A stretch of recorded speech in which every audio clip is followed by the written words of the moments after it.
Hello, আসসালামু আলাইকুম। Welcome back to my channel. আজকে আমরা তিরামিসু বানানোর উপকরণ নিয়ে এসেছি।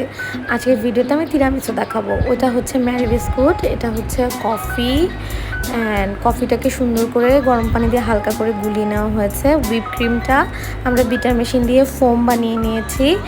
আর আমরা তিরামিসুটা যে ডিশে তৈরি করব সেটার জন্য যা লাগবে তা এখানে আছে।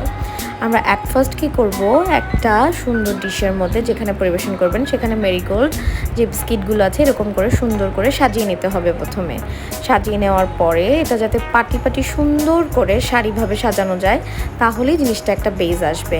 তারপরে আমরা আমাদের গুলোনো যেই কফিটা আছে সেটাকে সুন্দর করে মেরিগোল্ডের উপরে দেবো সোক করার জন্য। আমাদের যে হুইপ ক্রিমটা আছে সেই মেরিগোল্ডের উপরে আমরা সুন্দর করে সেটাকে একটা লেভেল করে দিব। সুন্দর করে এটাকে যখন লেভেল করা হবে তার উপরে আরেকটা স্টেপ শুরু করতে হবে ঠিক সেম বেজেসে। আমরা তখন তিনটা করে সারি সারি করে মেরি বিস্কিট আশেপাশে সুন্দর করে রেখে দেব। দেন আমরা এটার উপরে রিপিট একটা স্টেপ করব হুইপ ক্রিম দিয়ে। হুইপ ক্রিমটা দেওয়ার সময় একটু ঝামেলা হতে পারে, আমি চাইলে অন্যভাবে ইউজ করতে পারতাম, বাট আসলে আমার বোন এভাবে করেই কমফোর্টেবল। দেন আমরা যখন এটা 3টে স্টেপ কমপ্লিট করে দিয়েছি, ফাইনাল স্টেপের সময় আবার লাস্ট টাইম আমরা ওই স্টেপটা সেমভাবে করলাম। দেন কফি দিয়ে দিয়েছি উপরে, হুইপ ক্রিমটা দিয়ে সুন্দর করে এটাকে একটা ডেকোরেশনের জন্য তৈরি করব।